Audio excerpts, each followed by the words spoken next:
In the name of God who is most gracious and merciful. Assalamu alaikum wa rahmatullahi wa barakatuh. I am Zubair Khan and you are watching my vlog. Gaza war.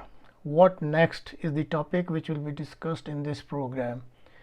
It was 6th October 1973.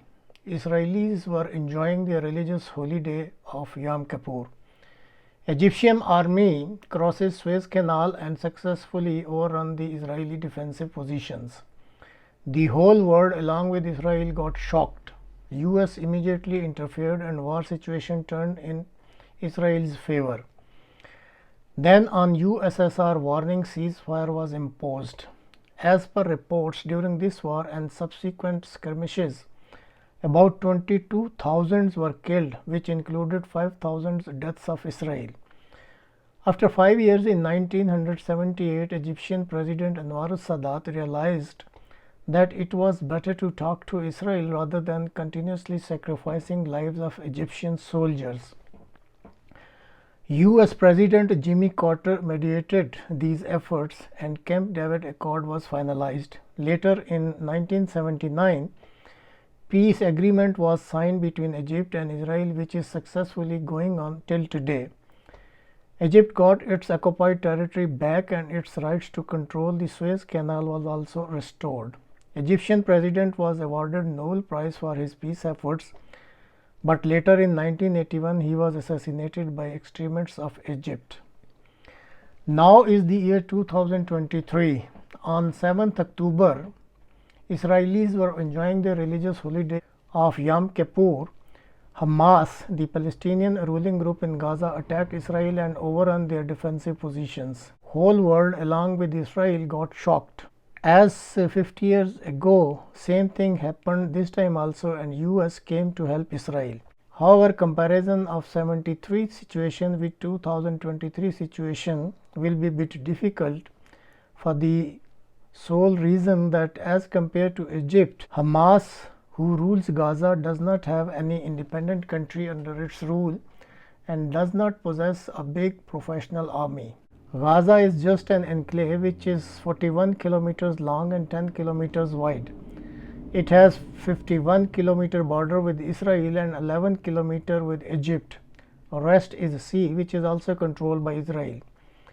Currently, Iran is the only country supporting Hamas. Iran is neither world nor atomic power. It has one proxy force known as Hezbollah in Lebanon, which possesses 150,000 rockets. However, to pacify this danger, USA and UK have already sent their naval fleets in waters of Israel. The ongoing war between Hamas and Israel has already entered its third week. Israel has declared that it will enter Gaza with ground troops and will continue to fight till the Hamas is eliminated from the Gaza enclave. As per latest figures, 1,500 Israelis and above 5,000 Palestinians are already killed. Israel is continuously bombing Gaza enclave. Hezbollah and Yemeni Houthi did fire few rockets but were intercepted and destroyed by Iron Dome of Israel as well as the naval fleets of USA and UK. More than 2 million inhabitants of Gaza are in severe difficulties as water, food, electricity, medicines and fuel is not available. On Saturday 21st October 20 and on Monday 23rd October, only 14 trucks of aid supplies were permitted to enter Gaza. No fuel supplies were permitted. Now question is, what is lying ahead for Gaza war? Like Egyptian model of 1978, two phases can also be considered. First phase require urgent ceasefire. Second phase to examine the solution of existing problem on permanent basis. On 18th of October, Brazil presented in Security Council of UNO a war pause or pause resolution. USA vetoed it in spite of the fact that 12 out of 15 members of Security Council were in its favor. Only UK and Russia abstained. In 1973, the ceasefire between Israel and Egypt got implemented on 19th day of the war. However, the main role was played by then Secretary General of Soviet Union Mr. Brezhnev, who threatened to take action if war immediately was not stopped. USA agreed to it and it was implemented. In current scenario, Russia, due to Ukraine war and in view of its other strategic interest, is not interested in the role which was played 50 years back. One can witness Russians' intentional negligence to Israel bombardment of Syrian air bases so that Iranians cannot use these bases to ship weapons and ammunition for Palestinians. Iran, the only country supporting Palestinians, is neither world nor an atomic power. As such, no one bothers on the threats or warnings given by the Iran. Currently, the only superpower which also is atomic power is China, which if shows interest can play effective role to get the ceasefire as well as to get the dialogue started between Israel and Palestinians. In order to get the ceasefire for a greater and noble cause of peace, China can always examine following 50 years old step of Brezhnev of Russia. On the other side, Palestinians must also resolve their internal differences.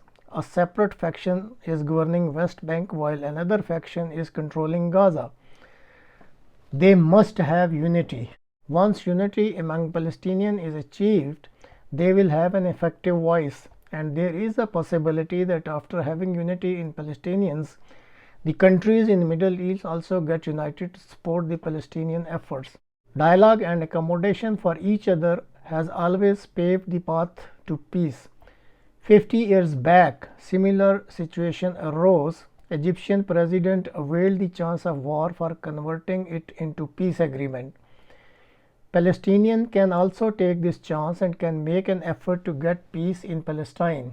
The ongoing circumstances have put a huge responsibility on the shoulders of powerful nations of the world, with special reference to China, to discharge their obligation in correct manner for averting a big human catastrophe in this region.